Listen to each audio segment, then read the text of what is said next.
a propósito de la famosa pandemia del cual estamos saliendo, del COVID. Fue una emergencia, sobre todo respiratoria,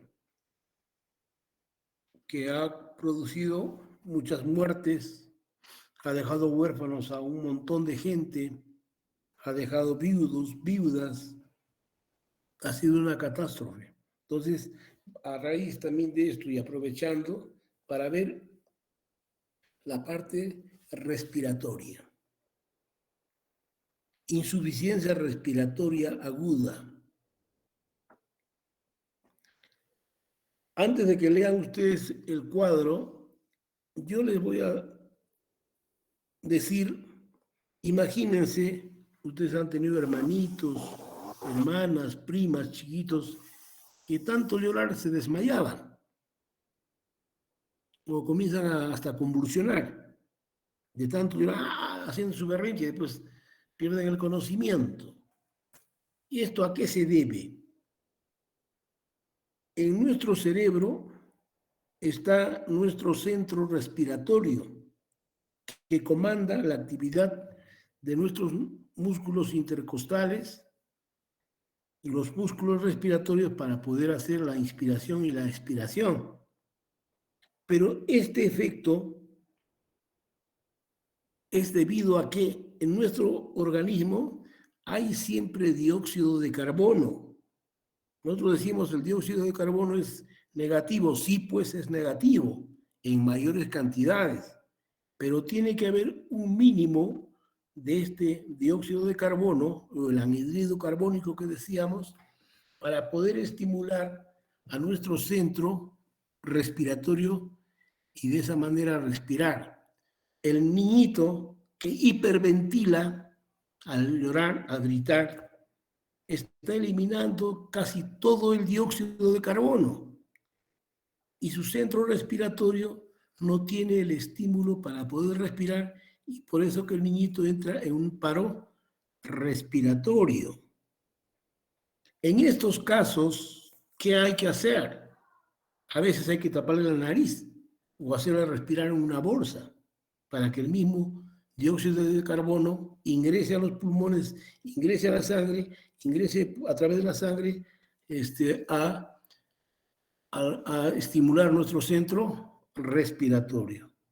Entonces, recapitulando, el dióxido de carbono sí pues es malo en el catabolismo, en el metabolismo, pero se requiere de una cantidad mínima para estimular a nuestro centro respiratorio. Una disminución de esta tensión de oxígeno, mire, de tensión de oxígeno menor a 56 centímetros de milímetros de mercurio produce una hipoxemia. Un aumento en la tensión del CO2 mayor de 45 milímetros, hipercapnia en la sangre arterial. Etiología. En la etiología, como estamos hablando, es múltiple, no solamente son los pulmones. Van a ver ustedes. La depresión del sistema nervioso, nuestro centro respiratorio. Entonces, cualquier alteraciones, fármacos, accidentes cerebrovasculares, traumatismos, hipoxia, hipercapnia, van a producir paro respiratorio. Esto es lo que sucede en los niñitos. Trastornos neurológicos primarios, trastornos de la médula espinal. Los músculos o unión neuromuscular afectan la ventilación, el síndrome de Guillain-Barré. Apunten eso, por favor. ¿Qué es el síndrome de Guillain-Barré? El síndrome de Guillain-Barré, muy someramente les voy a decir, es una enfermedad que se parece a la poliomielitis. Ahí produce parálisis muscular que viene desde la punta de los dedos del pie y va subiendo hacia arriba hasta producir una parálisis del diafragma y los músculos intercostales y el paciente va a morir asfixiado, consciente y asfixiado. El síndrome de Guillain-Barré es grave. A veces tenemos que utilizar pulmón de choque. Es una máquina que tenemos que hacerle respirar a presión hasta que se pueda metabolizar y hasta que se pueda responder favorablemente el paciente. Entonces ya me tienen que leer síndrome de Guillain-Barré, no es tan raro. Acá hemos tenido muchos síndromes de Guillain-Barré. Yo conocí a un ingeniero joven, muy querido en Ayacucho, que trabajaba en el electrocentro. Vino acá al hospital síndrome de Guillain-Barré, lo enviamos a Lima. En Lima lo pusieron en el pulmón de shock y el paciente no ha resistido y falleció. Entonces, son trastornos neurológicos primarios.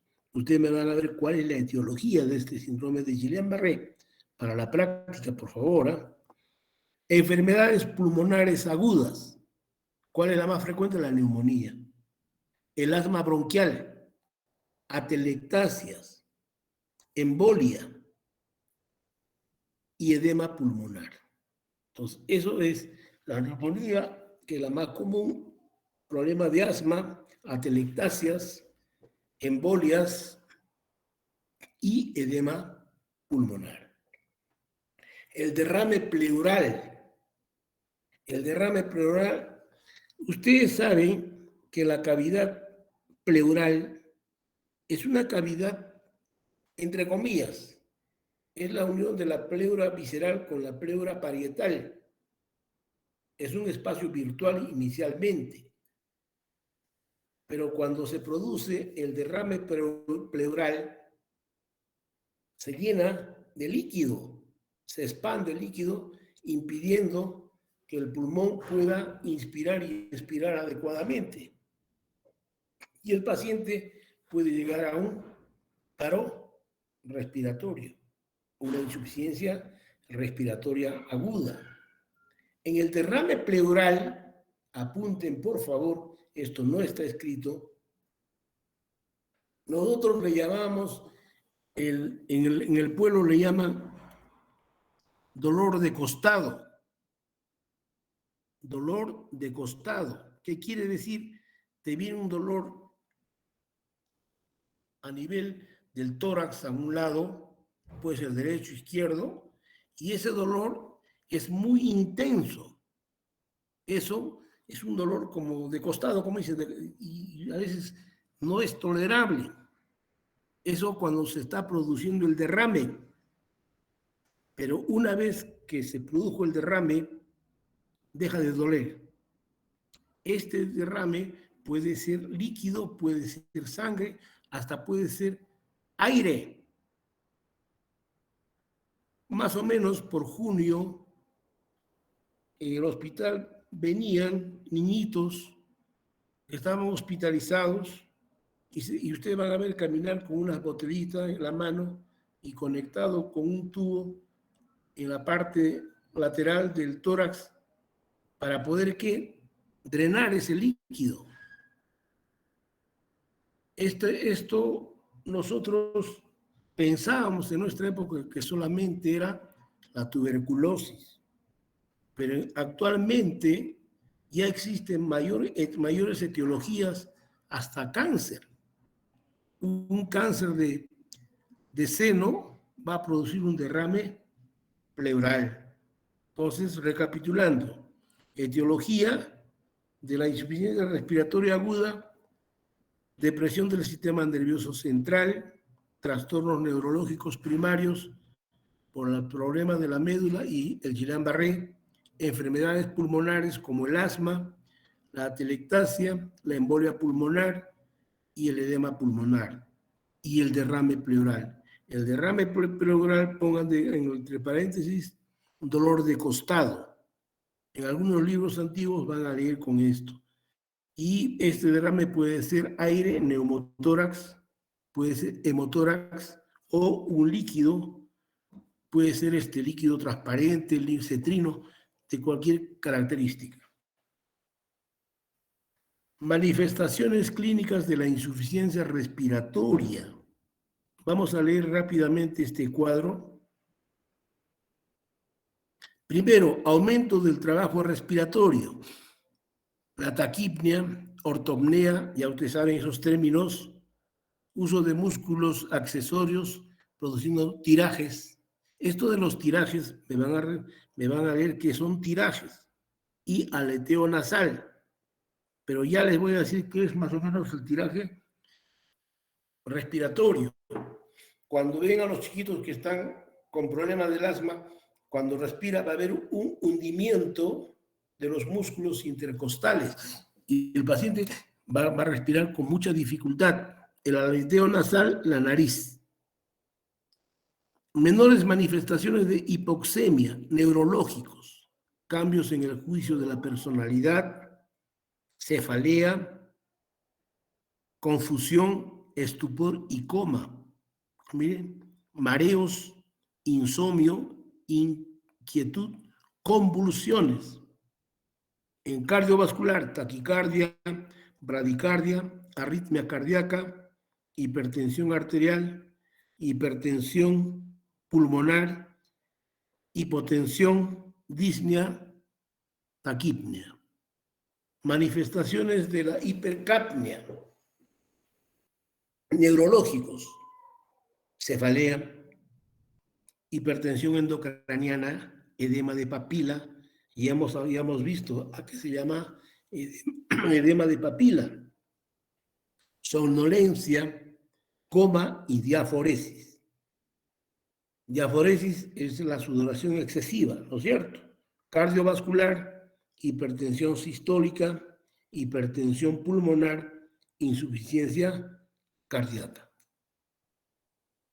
Medios de diagnóstico, la gasometría arterial.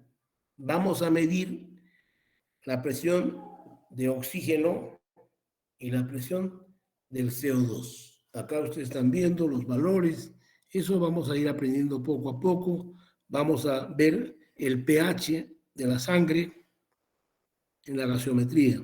La radiografía, hacer el examen radiológico, los pulmones, el corazón, las grandes arterias, las costillas y el diafragma.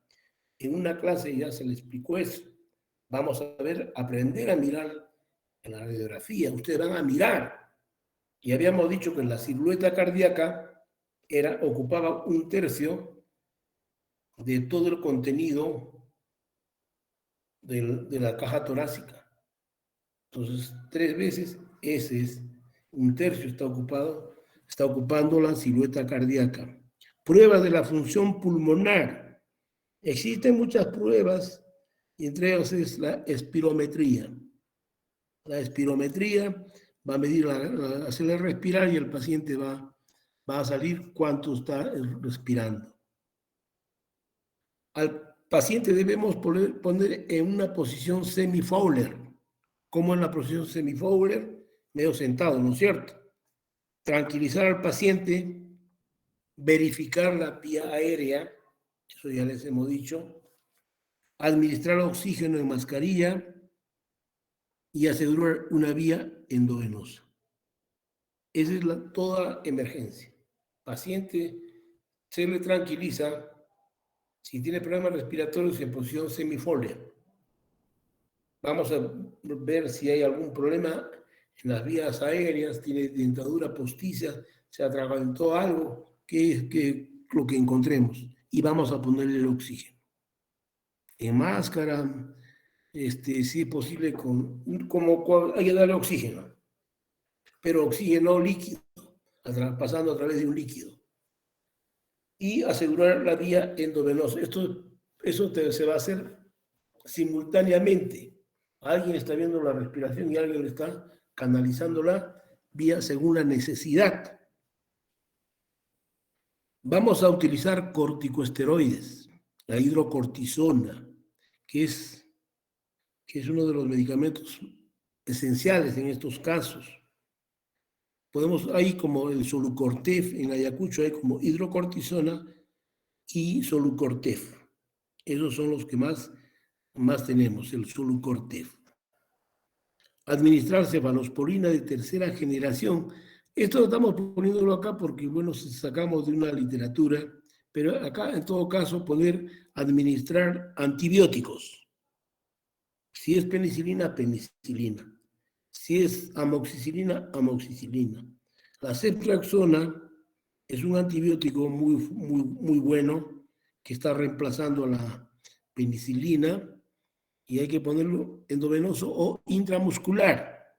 La ceftriaxona es un antibiótico que duele mucho cuando ponen intramuscular, pero actualmente estos medicamentos están saliendo con lidocaína, que va a disminuir el dolor. Entonces, mucho cuidado. Se puede usar, viene para uso endovenoso y para uso intramuscular también. Previa prueba de sensibilidad también. Nebulizaciones con beta antagonistas. Ustedes han visto esas nebulizaciones que se hacen en emergencia, un aparato que está ventilando. Ahí utilizamos el salbutamol, es un broncodilatador. Ya ustedes van a aprender a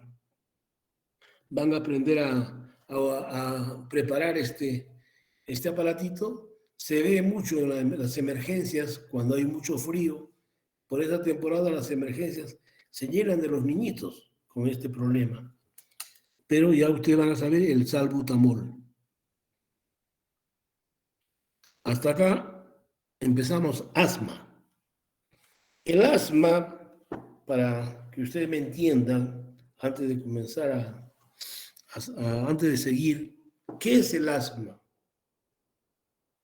En Ayacucho y en el Perú y en Lima, antiguamente los que vivían en Lima, que tenían asma, tenían que venir a Ayacucho a curarse del asma. Y actualmente se está viendo al revés. Los ayacuchanos que tienen asma tienen que irse a Lima a curarse. Esto es debido a la gran contaminación del aire, los problemas de alergia. Entonces, esto del asma hay que verlo con mucha seriedad porque es una insuficiencia respiratoria aguda que puede llegar incluso a la muerte.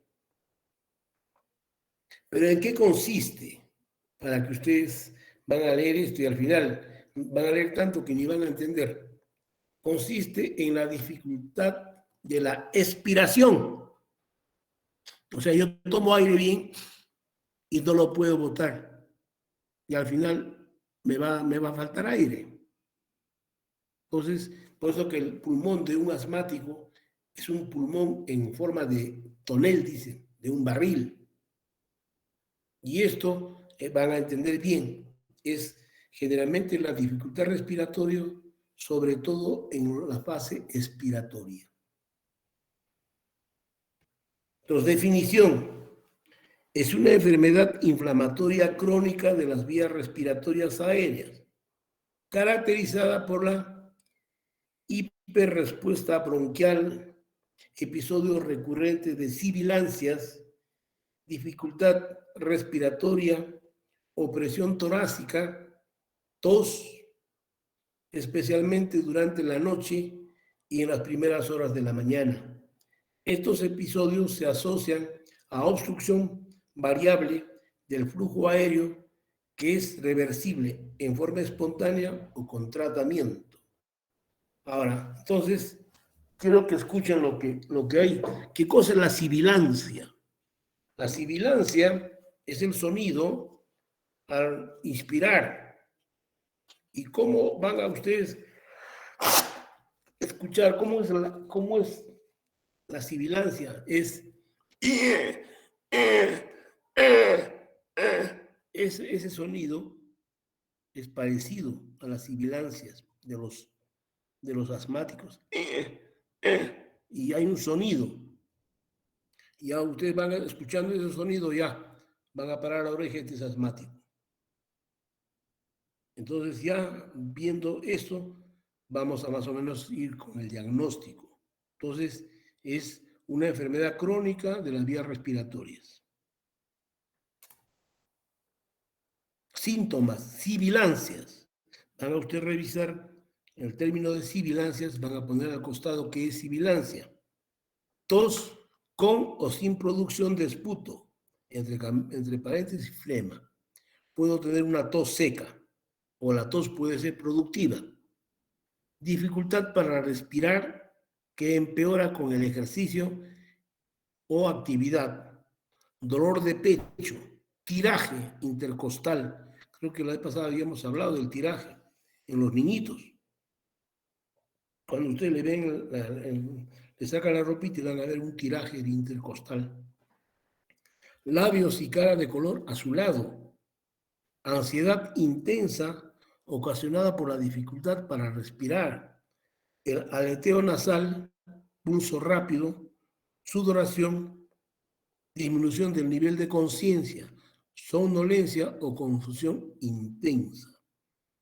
En esto, por ejemplo, el paciente que tiene asma es un paciente muy desesperado de aire, mucha ansiedad. Miren, y antiguamente yo recuerdo mucho que tuvimos un cuadro de asma severa en la emergencia y el paciente venía con tanta severidad de su desesperación, comenzó a romper los frascos del suero. Antes los frascos venían pues, en cristal y comenzó a romper, a tirar todas las cosas. No había cómo detenerlo a este paciente. Y como no, pues, no se podía detener, le agarraron entre varios y le pusieron diazepam endovenoso. Ustedes ya conocen el diazepam. Se le puso 2 ampollas de diazepam y el paciente se tranquilizó. Lo pusieron en semifowler, le amarraron y le pusieron el oxígeno. Claro, después se le puso su Solucortef y el paciente se va recuperando. Y cuando viene el jefe de la guardia, nos llama a todos. ¿Qué ha pasado? ¿Que por qué no me ha llamado? Por un cuadro severo. Y nos habló de lo siguiente, que nosotros ni por acá habíamos pensado. ¿Qué es el diazepam? Es un tranquilizante que puede producir un paro respiratorio.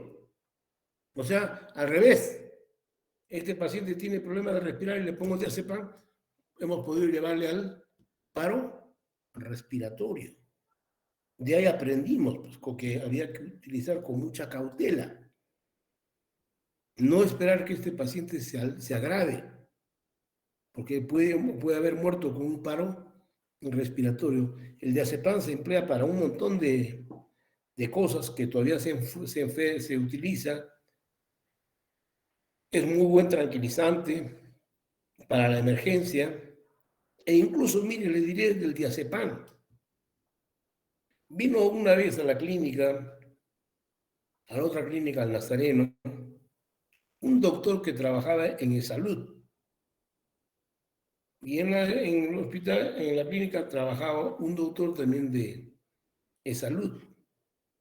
Y en la mañanita vino un pata, que también era médico, con 10 ampollas de diazepam, exigiendo que se le ponga, pero en las venas del pie. Y las enfermeras, temerosas, no quisieron ponerle. Yo soy médico, comenzó a sacar, no, póngame. Y felizmente pasó el doctor y lo reconoce y él habló, ya póngale nomás. Y las enfermeras con mucho cuidado, las 10 ampollas endovenoso, pero en las venas del pie. Y el paciente se quedó dormido. Como una hora después se levantó y solito se fue caminando. que había sido que este paciente era un paciente, un médico psiquiátrico, y que se ponía esa cantidad de diazepanes. Si a ti te pongo una ampollita te quedas dormida, pero este no, pues con 10 recién se puso a dormir. Entonces el diazepam también produce dependencia, y esto ya está demostrado. Entonces no hay que abusar, hay que utilizar cuando sea necesario y con mucho cuidado.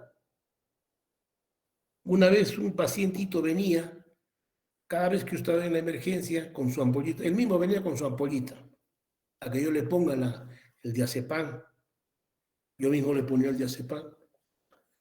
Hasta que un día ya me llegó a la coronilla, pues. ¿Por qué viene este? ¿Qué pasó? Yo agarré, le cambié la ampolla y le puse agua destilada. Y se lo puse, pero me ha puesto el mismo ampolla. Sí, ahí está, mira que está, ya te he puesto. Y se quedó ahí. Y se quedó como siempre ahí. Y sus ojos abrían y cerraban, y no le pasaba nada. Y después vino el doctor, ¿me ha puesto usted la ampolla? Sí, aquí está, pues. No, no me ha puesto la ampolla, doctor. Y de allá nunca más regresó. Y después me enteré que era un adicto al diazepam. Le gustaba volar. No en todos, pero en algunos pacientes sucede con el diazepam. Lo mismo le diré, pues, en mi época de estudiante todavía trajeron a un señor que tenía una fuerza de Hércules. No lo podían sostener. ¿Y qué había pasado? Lo traían desde Chosica. Y este pata era un psiquiátrico que estaba caminando, era divorciado, y la ve a su esposa en la calle a las 10 de la mañana, y en plena calle la desvistió y abusó de ella, que toda la gente estaba mirando. Y lo agarraron al hombre para separar a la policía y nada, una fuerza pero de esas. Y lo trajeron a Lima, al hospital Almenara. Igual, póngale el cóctel lítico. El cóctel lítico es una combinación especial, pero en ese momento no teníamos. Se le puso 10 ampollas de diazepam y recién lo pudimos sedar un poquito.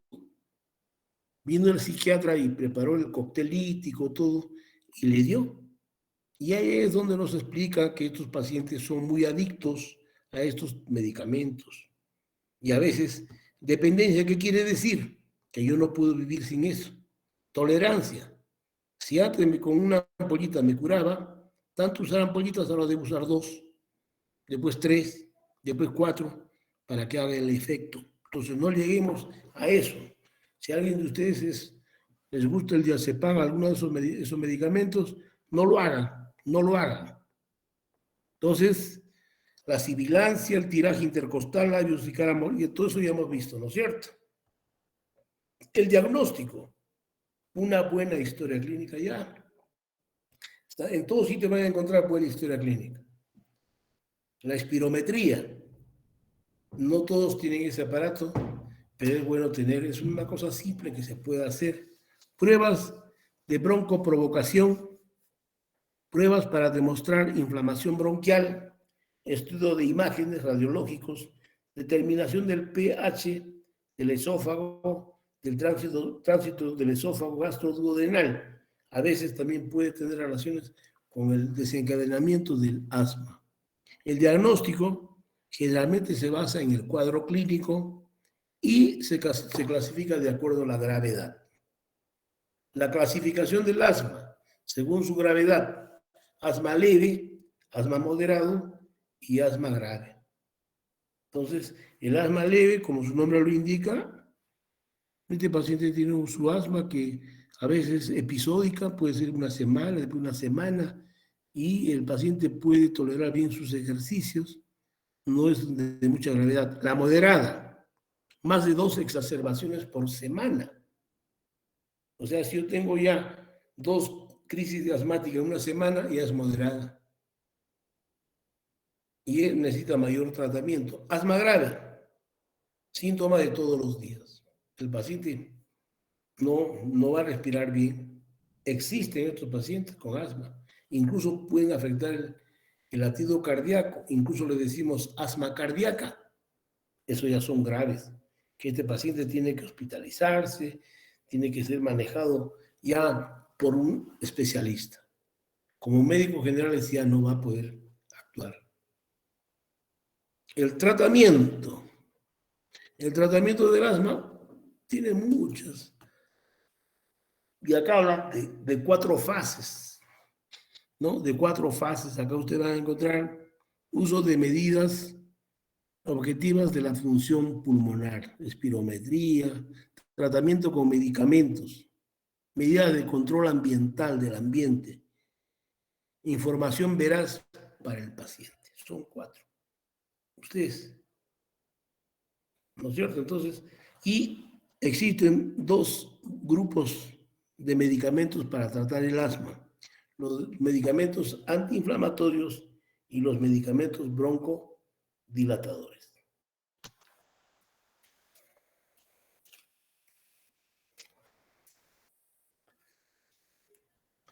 Medidas de emergencia que se pueden tomar para asistir a un paciente asmático. Como primer paso, hay que tranquilizar al paciente. Hablar, ponerle su oxígeno. No esperar que se llegue a agravar. Después buscar rápidamente la medicación y verificar si se puede aplicar o no. Pedir qué medicamentos está tomando y qué está tomando, si es alérgico a algo. Y vamos a utilizar el medicamento adecuado. Se pueden utilizar las nebulizaciones en gotas, colocarlos en una olla con agua y con el vapor, esas respiraciones tapándose la cara con eucalipto. Podría ser. El oxígeno también puede ser. Inhalar vapor de agua con los inhaladores o los vaporizadores que usan los chiquitos. En crisis grave se puede aplicar adrenalina. Ahí está, esto. La adrenalina es un medicamento muy peligroso. Se utiliza en el shock anafiláctico. El paciente está que se muere y ustedes agarran la adrenalina en subcutáneo. Que hay que poner una décima. Y van a ver que violentamente responde si es cuestión de alergia. Yo no creía, pero sí he visto que responde. Pero ¿quién quiere utilizar así nomás la adrenalina, no? A veces incluso en casos graves, por ejemplo, del corazón, directamente al corazón, en el quinto espacio intercostal, se pone una ampolla de adrenalina. Es un medicamento potente que se usa en crisis, en shock anafilácticos, que al final también guarda relación con el asma. Generalmente el asma es alérgico. Después de la crisis, que ya respondió, hay que darle más líquidos, hay que mejorar la fluidez del moco y aceleración de todo, hacer expectorar al paciente si es necesario. Crisis asmática, ya eso vamos a redundar, ya es una cosa de mayor gravedad, van a usted leer en esto, es una crisis, el paciente tiene sibilantes, roncantes, van a ustedes revisar qué son sibilantes, qué son los crepitantes, qué son los subcrepitantes. Eso quiero que lo revisen, más o menos para tener una cuestión de cultura, qué son los crepitantes, qué son los subcrepitantes y qué son las sibilancias y los roncantes.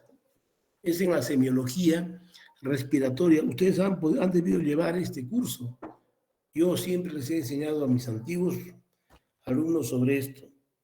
A veces la señora dice, pues no, yo nunca voy a hacer eso. No, pues si tú usas el estetoscopio, pues tiene que también escuchar. Pero no te vas a poner y por escuchar, ya uno tiene que estar dirigiendo qué puede encontrar. Y usted va a encontrar en los asmáticos sibilantes, roncantes, crepitantes y subcrepitantes. ¿Y cómo diferencio el crepitante y el subcrepitante? Ustedes me van a revisar eso. Factores desencadenantes. Y ustedes están viendo acá polvo. Generalmente es el polvo. Esto, antiguamente, nosotros no teníamos problemas, incluso los perros dormían en la cama, creo, los gatos. Poníamos alfombras. Ahora yo he hecho botar todas las alfombras de mi casa, porque ahí está lleno de las pelusas de los animales, los ácaros, agentes alérgicos, y esos pueden desencadenar un cuadro de asma. Aquí a mí se las pelusas de los animales. El ejercicio en personas que no están acostumbradas pueden desencadenar la crisis asmática. El humo de los cigarrillos, de los vehículos, de las fábricas. Ahora, incluso miren, cuando hablamos de el humo, yo conocí a dos señoras que les gustaba pararse en las esquinas donde había mayor tráfico. Le decía, ¿pero por qué? Pero les gustaba pararse y respirar el humo de los carros. Y esto les hacía volar. Dice que eran felices respirando, eso volaba. Entonces miren también, ya esas tendencias, ya se está viendo tendencias que equivocadas, trastornos de lo que uno percibe y pueden ellos llegar también al asma. El estrés es lo más perjudicial. El estrés te va a llevar a la diabetes, te va a llevar a una crisis asmática, te va a llevar a tener problemas en tu hogar, te va a llevar a que quieras matarte. Las plantas, el polen, el uso de algunos medicamentos como beta bloqueadores y el ácido acetil salicílico, ahí está la aspirina. La aspirina puede desencadenarte un cuadro asmático. El aire frío o húmedo exagerado. Estos factores desencadenantes debería evitarlo cualquier persona con diagnóstico de asma bronquial. Entonces, ya ustedes saben, miren, estamos más allá de la conclusión, no solamente es el tratamiento médico, es la preventivo. Y el examen preventivo, ¿quién le va a hacer? Ustedes. Ya tienen este paciente asmático, ya ustedes tienen que, así como hay escuelas de pacientes con diabetes, ahora también hay una escuela de asmáticos, para que ellos puedan cuidarse.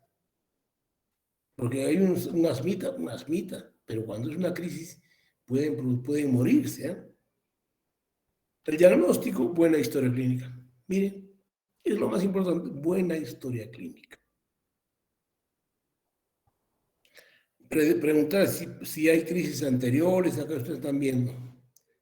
Existen distintas pruebas para el diagnóstico, la gasometría arterial. El tratamiento, ¿cuál es lo más importante? El oxígeno. Que el oxígeno llegue. Incluso miren un porcentaje de como mínimo 92%. Corticoides. Acá podemos utilizar incluso, como le digo, la adrenalina, según el cuadro clínico. Antialérgicos. Inhaladores. Prevención del asma o crisis asmática, acá igualito, protegiéndolo del polvo de la casa, evitar el uso de alfombras, ventilar la casa, evitar vivir en lugares con mucha humedad o con mucha contaminación ambiental, evitar que los pacientes con asma consuman analgésicos, hemos visto, la aspirina, beta bloqueadores, sin previa receta médica. No criar mascotas. A ustedes yo no sé por qué les gusta vivir con mascotas, perrito, gatito. La rata no quiere. Entonces, mejor no. Y la mascota que viva afuera, no en tu cuarto. La mascota es un animalito. No es. Cuando tú a la mascota lo humanizas, dice que es de tu familia, se fregó todo. ¿Cómo vas a humanizar un animal? El animal es animal. Entender eso. Acá en mi casa, que la perra, yo la boto, la perra me mira y se va corriendo. No entra ni siquiera a la sala, menos a la cocina. De afuera me está ladrando, me tiene miedo. Mis hijas sufren, papá, porque eres malo. pero nadie de ustedes tiene asma, hijitas, y se quedan tranquilas. Entonces, las mascotas, mascotas, no humanizar a la mascota. Evitar fumar cigarrillos, evitar drogas. Antes de los ejercicios, dice que se puede tomar un medicamento antiasmático, lo que está tomando frecuentemente. Acá, asma. Esta parte es bien larga, yo no sé si terminaremos, ya no tengo voz. La hemoptisis. La hemoptisis, vamos a diferenciar en forma corta, para que usted me entienda, porque van a leer esto, se les va a dar la cuestión de leer nada más. Hemoptisis, salida de sangre por la boca, procedente de la vía respiratoria. La hematemesis, salida de la sangre de la vía digestiva. Entonces, la hemoptisis es salida de sangre por la boca, pero esta sangre proveniente de los pulmones. Eso es todo, para que usted me entienda. Acá ustedes van a leer esto, es lo que le estoy... se clasifica según la cantidad de sangre, en leve, moderada, severa y masiva. Masiva ya casi mortal. Causas de la hemoptisis, una infección, la tuberculosis, puede haber un cáncer pulmonar, ¿no? Puede haber incluso, podemos tener un edema agudo pulmonar, pero la sangre sale con espuma medio rosado. Eso ya también vamos a diferenciar. Es hemoptisis. En neoplasia bronquial, como lo estoy diciendo. El diagnóstico. El diagnóstico es una buena historia clínica, hacer la semiología de la hemoptisis y el color de la sangre. La hemoptisis, voy a encontrar sangre rojo, rutilante y espumoso. Esa es la característica, rojo, rutilante, espumoso. Pero si yo tengo una sangre oscura, no espumoso, eso puede ser generalmente una hemoptisis, no, hematemesis. La hemoptisis, sangre rutilante, rojo y espumoso. Ahora, incluso, ustedes van a leer esto, yo ya no voy a perder tiempo. ¿Qué cosa es la melena? Van a leer, escriban por favor para la próxima, ¿qué es melena? La melena. La melena es las heces con sangre. Pero la melena es unas heces. Si ustedes se comen beterraga, va a salir sangre oscura. No, heces oscura. Pero porque comieron beterraga. Pero en cambio la melena es la sangre, las heces con sangre metabolizada. Es oscuro como la brea, como el betún, y mal oliente, fétido, apestoso. Entra un pata al baño que tiene melena, esa melena no va a desaparecer durante una semana del baño, ese olor. Esa es la melena, no confundir por si acaso. Claro que hay grados, incluso hay uno que se llama hematoquesia. Apunte, hematoquesia. Ahora, esta melena generalmente se presenta cuando hay sangrado por vía digestiva. Puede ser alta o baja, pero en una hematemesis, o sea, una sangre que viene por la vía respiratoria, también puedo tener melena, pero no está marcada como un sangrado por vía digestiva. ¿Por qué? Porque el paciente va a deglutir. La sangre que está saliendo por vía respiratoria se lo va a pasar. Y esa sangre va a pasar por el tejido, por el órgano digestivo y se va a metabolizar. Entonces, la melena no es patognomónico de una de un sangrado digestivo. Puede ser metabolizada por la sangre digerida que viene por la vía respiratoria. Van a leer todo esto que está acá y van a entenderme. Ahí está. Diagnóstico diferencial entre hemoptisis y hematemesis. Ahí está. Acá lo vamos a ver con ustedes. La hemoptisis se expulsa por la tos. La hematemesis se expulsa por los vómitos. La hematemesis, color rojo, rosado y espumoso. En la hematemesis, rojo oscuro, negruzco, pozos de café, dice, sin espuma. En la hemoptisis hay acompañamiento de saliva. Acá en el otro es acompañamiento a veces de alimentos. En la hemoptisis puede haber disnea. En la otra es náuseas y vómitos. El pH es alcalino y en la hematemesis es el pH ácido. No hay melenas, dice acá, pero ahí póngale entre interrogatorio, porque sí puede haber melena, pero no es tan grave como una hematemesis. En la hemoptisis generalmente no hay anemia. En la otra sí hay anemia por la cantidad de sangre. Hay un esputo con sangre en días previos al sangrado, sin esputo con sangre en días previos. Acá no hay. No hay una cosa que nos va a prevenir. Y esto se confirma con el broncofibroscopio. El broncofibroscopio, ya ustedes han visto que todo ya es fibroscopía.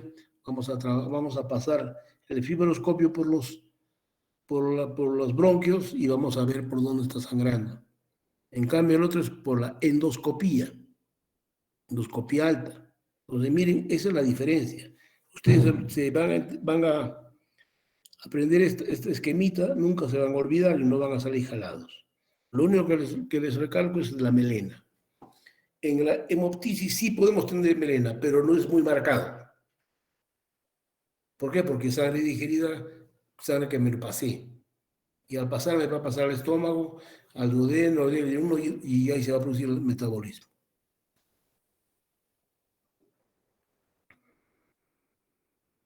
Mire, acá es importante tener en cuenta que en ocasiones es difícil determinar la diferencia. A veces no podemos determinar si es o no es. Ya que se puede aspirar contenido hemorrágico gástrico y luego expulsarlo con la tos y también sangre procedente de la vía respiratoria que pueden ser deglutida. Al revés. Entonces, a veces es bien difícil. Y he visto morirse con estas hemorragias, sobre todo cuando estos pacientes son cirróticos, y ustedes en la cirrosis ven que todas las venas del esófago se van a dilatar. Y al dilatarse se rompen y se produce sangrado. Y para eso crearon una sonda que se atravesaba por el esófago y se inflaba. Pero colocar esa sonda es bien difícil. El paciente tiene que estar sedado. Tiene que ser con un anestesiólogo para poder pasar.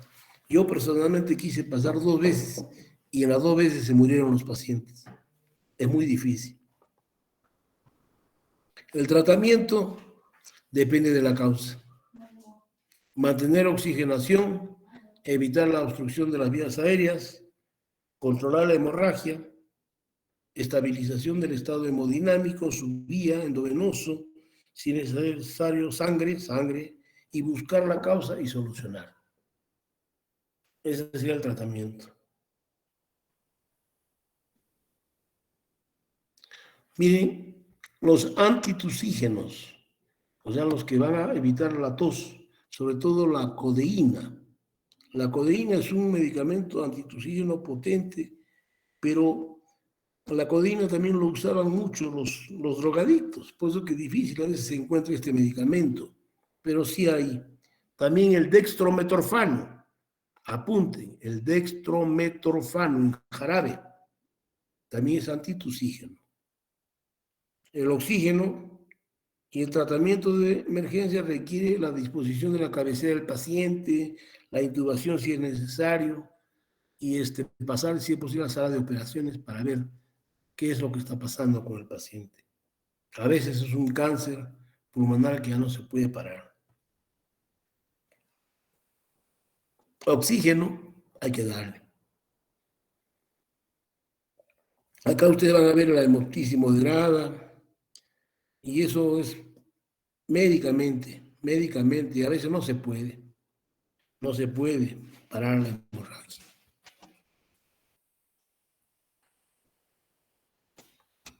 Y a veces en algunos casos hay que dar una intubación endotraqueal. Pero esta intubación endotraqueal no es tan fácil, Tienen que estar bien entrenados. Si usted me dijera, ¿usted puede hacer? No, yo ya me olvidé. A veces en vez de intubar la tráquea le pongo al esófago y el paciente se muere más asfixiado. Entonces, esto tiene que ser hecho ya por unas manos expertas, ya entrenados, ya en el hospital. En la posta va a ser difícil. Pero si tienen un paciente de esta magnitud, ustedes tienen que hacer la referencia sin demorar.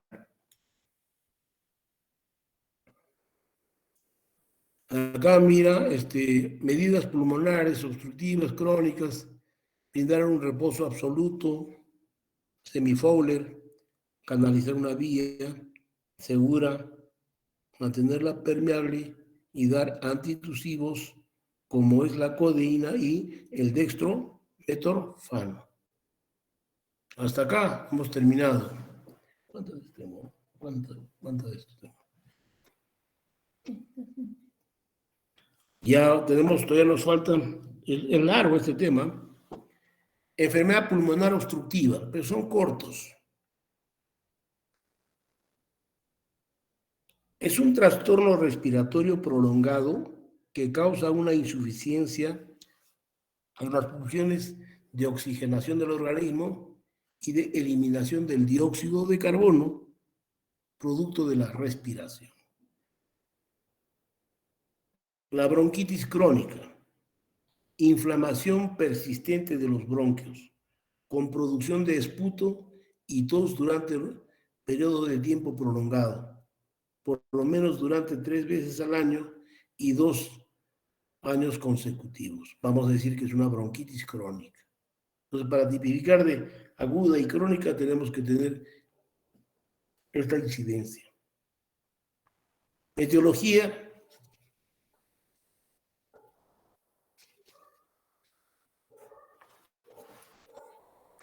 Acá dice que es el tabaquismo, pacientes fumadores, generalmente, y generalmente dice que en estos pacientes hay una proteína llamada alfa-1 antitripsino que pueden desarrollar este EPOC. Otros factores de riesgo son exposición a ciertos gases o emanaciones en el sitio de trabajo, exposición a cantidades considerables de contaminación o humo indirecto de los cigarrillos. ¿A qué se refiere? Felizmente ahora en el Perú ya no se fuma mucho. Antiguamente hasta en los micros la gente iba fumando su cigarrito. Ahora ya no, porque dice que el que sufre más es el que está oliendo a tu costado, es el que está contaminando más que tú. Entonces, si yo me expongo a este tipo de cigarrillos constantemente, que mi pareja esté fumando o yo esté fumando, puedo llegar a tener este problema.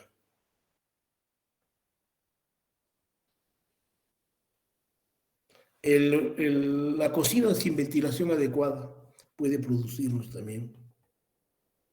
Signos y síntomas, tos con moco. El moco puede ser incluso de un color verdoso, que ya nos indica que es infección. Dificultad respiratoria, disnea. Fatiga, me canso. Infecciones respiratorias frecuentes y sibilancias. Ya vamos a entender que son sibilancias. Diagnóstico, anamnesis completa, espirometría, análisis de gases sanguíneos arteriales, radiografía de tórax, electrocardiograma y pruebas de hemoglobina, hematocrito y todo lo que se pueda pedir. Tratamiento, medidas generales. Al paciente podemos ponerlo en silla, semifowler, situarlo en un sitio tranquilo, monitorizar todas sus funciones vitales y vamos a ver con todos los exámenes qué vamos a hacer y la oxigenoterapia. Tratamiento farmacológico, broncodilatadores agonistas, factores anticolinérgicos. Acá el salbutamol, ustedes están viendo, el salbutamol y el fenoterol, eso es lo que hay acá en el Perú. Fármacos anticolinérgicos, bromuro de hipatropio, esto hay en el mercado. Bromuro de tiaptropio, también hay. Antibióticos, podemos utilizar cualquier tipo de antibióticos, pero que sean efectivos. Acá tenemos la citromicina, claritromicina, doxicilina y la amoxicilina. Los mucolíticos, cualquier jarabe mucolítico. Acá nosotros, si no tenemos agua tibia, que me tome bastante agua tibia. Enfisema pulmonar. El enfisema pulmonar es, ¿qué les digo? A veces es por la ruptura de los alvéolos y se va a llenar de aire. O sea, algunos bronquiolos se llenan de aire y se llenan de aire, pero no es funcional. A eso se refiere el enfisema pulmonar. Por eso acá dice distalo de los bronquios terminales con destrucción de las paredes alveolares. O sea, es la destrucción de las paredes alveolares que se van a llenar de aire. Ustedes han visto, muchos pacientes están caminando con su oxígeno. ¿Por qué? Porque tienen el pulmón lleno de aire, pero no son funcionales. Eso sería para que ustedes entiendan. Etiología: fumar, aire contaminado, gases, polvos. Hay una enfermedad rara llamada enfisema pulmonar alfa 1. Esto no he visto nunca, pero hay que tener presente. Personas que presentan este cuadro de enfisema pulmonar, que a veces es mortal, a veces no van a sobrevivir demasiado, van a necesitar cada día más oxígeno y van a fallecer. Sin signos y síntomas: dificultad al respirar, no puedo respirar, me falta aire, tengo tos, estoy tosiendo, puedo expectorar o no puedo expectorar. Otros síntomas pueden incluir los siguientes: fatiga, ansiedad, problemas al dormir, problemas cardíacos, pérdida de peso, depresión. Evaluación diagnóstica, radiografía torácica, vamos a ver que el pulmón está lleno de aire, pero no alveolar. Pruebas de la función respiratoria, espirometría, estudio de gases sanguíneos y la radiografía de tórax, que también es básico y va a revelar una hiperinflación y eso nos va a dar el diagnóstico. Tratamiento: broncodilatadores, aplicación de aerosoles, corticoides y oxigenación. Entonces, miren, hemos hecho rápidamente, hemos revisado la parte respiratoria, que es muy importante. Van a ustedes correlacionar con los cuadros clínicos de los pacientes que han muerto, que han estado hospitalizados por este problema de la pandemia. Y van a encontrar que muchos se parecen. Y a veces decir que has tenido un COVID o no has tenido, va a ser difícil hacer ese diagnóstico. Entonces, señores alumnos, yo les agradezco. ¿Alguna pregunta que quisieran hacer?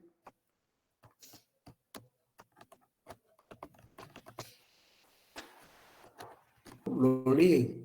Si es posible, alguna cosa memoricen. Y incluso algunas cosas van a ustedes sacar de conclusión. Entonces, todo eso también ustedes tienen que aprender a, ¿qué les digo? A sacar sus conclusiones. A veces ustedes quieren lo mínimo que se les esté enseñando. No, lo importante es que ustedes también lleguen a la conclusión. Esto es un tema muy largo. Cumplir con este tema, tenemos que dedicarnos a... A mí me han enseñado un semestre solamente de respiratorio, un semestre de respiratorio. Entonces, con usted no podemos hacer, hemos tratado de simplificar lo mejor para que ustedes entiendan y de esa manera poder defenderse en el futuro, tener nuestros diagnósticos que les estoy dando. Y si ustedes saben estos diagnósticos, va a ser fácil. Entonces, señores alumnos, me despido. El día jueves y el día sábado les estoy esperando en la práctica, por favor. Y el próximo lunes, a primera hora, estamos tomando el examen. El primer examen del primer capítulo. Ya, señores alumnos, van a disculpar, me siento mal. A mí parece que me ha dado el COVID nuevamente. No puedo respirar y tengo que retirar. Les agradezco. Muchas gracias. Hasta el día jueves y el sábado. Ok, Gracias. profesora.